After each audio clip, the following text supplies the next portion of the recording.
ସମସ୍ତଙ୍କୁ ନମସ୍କାର। ମୋ ନାଁ ହେଉଛି ବିଶ୍ୱରଞ୍ଜନ ସ୍ୱାଇଁ, ବାପାଙ୍କ ନାଁ ରବୀନ୍ଦ୍ର ସ୍ୱାଇଁ, ଅଗ୍ନିକୁଣ୍ଡ ଗ୍ରାମ, ରାହାଣ ଗ୍ରାମ ପଞ୍ଚାୟତ, ନିର୍ବାଚନ ମଣ୍ଡଳୀ ବାଲିକୁଦା ଏରସମା। ଆଚ୍ଛା, କ'ଣ ସବୁ ରହିଛି ମୌଳିକ ସମସ୍ୟା ଆପଣଙ୍କର ଗାଁରେ? ଦେଖନ୍ତୁ, ଦୀର୍ଘ 25 ବର୍ଷ ହେଲାଣି ଗୋଟେ ସରକାରକୁ ଆମେ ବାଛିକିରି ଆସୁଥିଲେ। ଆମେ ବାଛୁଥିଲୁ, ଆମ ବାପା ଅଜା ପୂର୍ବ ପିଢ଼ି ବାଛି ଆସିଥିଲେ, ହେଲା କି।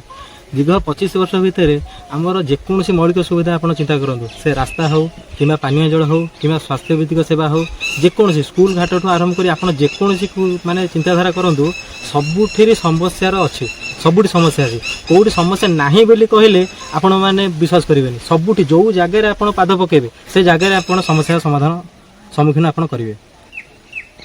କିନ୍ତୁ ବର୍ତ୍ତମାନ ବିଶେଷ କରି ଯେଉଁ ରାସ୍ତାଘାଟ କଥା ଆମେ ମଧ୍ୟ ଏଠି ପଚାରୁଥିଲୁ, ଯେ କହୁଥିଲେ ଯେ ରାସ୍ତାର ମୂଳ ଯେଉଁ ସମସ୍ୟାଟା ଅଛି, କ'ଣ ସେ ତା'ର ଅସୁବିଧା ପ୍ରକୃତ କ'ଣ? ଦେଖନ୍ତୁ, ଦୀର୍ଘ 25 ବର୍ଷ ଭିତରେ ଆପଣ ଯେଉଁ ରାସ୍ତା ଦେଇ ଗତି କରି ଆସିଲେ, ବର୍ତ୍ତମାନ ପାଇଁ କ'ଣ ନା ତା ଦେହରେ କିଛି ପାଉଡର ଗୁଣ୍ଡ ଛିଞ୍ଚା ଯାଇଛି। କ'ଣ ନା ଲୋକମାନଙ୍କୁ ପ୍ରଲୋଭିତ କରିବା ପାଇଁ ଆମେମାନେ କିଛି କାର୍ଯ୍ୟକାରୀ କରୁଛୁ।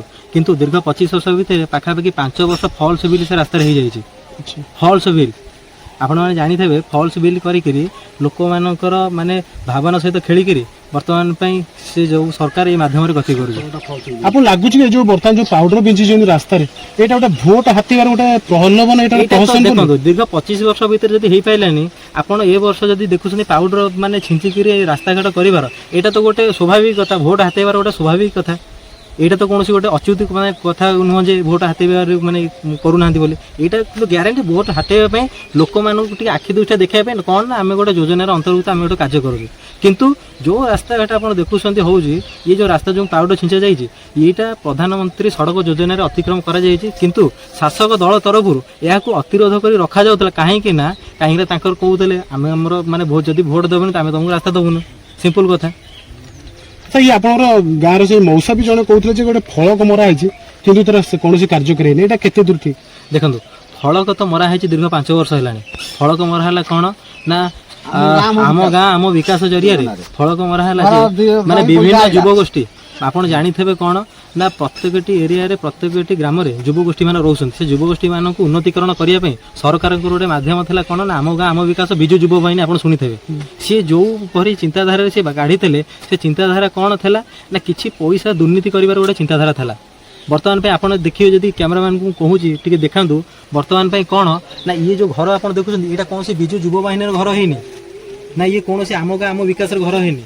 ଇଏଟା କ'ଣ ନା ପିଲାମାନେ ତାଙ୍କ ହାତରୁ ତାଙ୍କ ମାନେ ପକେଟରୁ ପଇସା ବାହାର କରିକିରି ଇଏ ଗୋଟେ ଘର କରିଛନ୍ତି। କ'ଣ ନା ଯୁବଗୋଷ୍ଠୀମାନେ ଆଦେହରେ ବସା ଉଠା କରିକିରି କିଛି କାର୍ଯ୍ୟକ୍ରମ କରିବା ପାଇଁ। ଏଇଟା କୌଣସି ସରକାରଙ୍କ ଅନୁଦାନ ହେଇନାହିଁ। ଆଉ ସେ ଯେଉଁ ଫଳକ ମରା ହେଇଛି, ସେ ଫଳକ 5 ବର୍ଷ ହେଲା ସେମିତି ମରା ହେଇଛି। ସେ ତା ବାଟରେ ନେତା ବାଟରେ ମାନେ মানে আমি তো দেখিছু প্রতি জায়গায় বিধায়ক মানে হুঁতু যে বিশেষ করে গাঁ গন্ডা মানকরে যুবগোষ্ঠী মান গোটে যুবক মানে গোটে ঘর দৌঁছেন যে কহতি ক্লব ঘর, সেটা কোন আপনার কিছু মিলি পারলানি পর্যন্ত? যদি মিলি থাকে আমি এই চাল ঘরে যুবগোষ্ঠী মানে বসি নথাନ୍ତୁ। ଆପଣ ବି ଦେଖିଥାନ୍ତେ ଆମ ଗାଁ ଆମ ବିକାଶ ଜରିଆରେ ଆପଣମାନେ ବି ଯେଉଁ ନ୍ୟୁଜ୍ ରିପୋର୍ଟର ମାଧ୍ୟମରେ ଦେଖିଥାନ୍ତେ, ସେ ଘର ବି ଆପଣ ଦେଖିଥାନ୍ତେ। ଆପଣ ବି ଯଦି ଗାଁ ସାରା ବି ଯଦି ବୁଲି ଆସିବେ କ୍ୟାମେରାମ୍ୟାନ୍ ହିସାବରେ, ଆପଣ କୌଣସି ଗୋଟାଏ ବି ଘର ପାଇବେନି। କାହିଁକି ପାଇବେନି? କାହିଁକି ନା ତାଙ୍କ ପ୍ରତିଶ୍ରୁତି ଥିଲା 2019 ମସିହା ପୂର୍ବରୁ ଯେତେବେଳେ ସାଧାରଣ ନିର୍ବାଚନ ଆସିଥିଲା, କହିଥିଲେ କ'ଣ ନା ବିଜୁ ଯୁବ ବାହିନୀ ଜରିଆରେ ଆମେ ମାନେ ଆମ ଗାଁ ଆମ ବିକାଶ ଜରିଆରେ ଆମେ ଗୋଟେ ଘର ଯୋଗାଇ ଦେବୁ। କିନ୍ତୁ କ'ଣ କରାଗଲା ନା ଦୁର୍ନୀତିର ଶିକାର।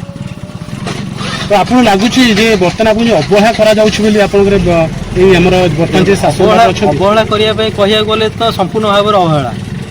ଯଦି ଆମର ରାସ୍ତା ନାହିଁ ସେଇଟା ଅବହେଳା, ଯଦି ଆମର ସ୍ୱାସ୍ଥ୍ୟଭିତ୍ତିକ ସେବାକୁ ଯଦି ଗୁରୁତ୍ୱପୂର୍ଣ୍ଣ ଦିଆଯାଉନି ସେଇଟା ଅବହେଳା। ଆପଣ ଜାଣିଥିବେ ସ୍ୱାସ୍ଥ୍ୟଭିତ୍ତିକ ସେବା ବୁରିକିନାର ଗୋଟେ ଗୋଷ୍ଠୀ କେନ୍ଦ୍ର ଅଛି, ସେଠି ଗଲାବେଳକୁ ସେଠି ଡାକ୍ତର ସୁବିଧାରେ ପାଇବେନି। ଆପଣ ରେଫର ହେବେ କେଉଁଠି ନା ବାଲିକୁଦାରେ ବି ଆପଣ ପାଇବେନି। କେଉଁଠି ଯିବେ ନା ଜଗତସିଂହପୁରରେ ବି ଉତ୍ତମ ସୁବିଧା ପାଇବେନି। କେଉଁଠି ଯିବେ ନା କଟକ ଏସ୍ସିବିକି ଯିବେ। ଆଉ କଟକ ଏସ୍ସିବିରେ ବି ଆପଣ ଗୋଟେ ବେଡ୍ରେ 4ଟା ରୋଗୀକି ଦେଖିବା ପାଇଁ ପାଇବେ। ଏଇଟା ବି ସତ୍ୟ।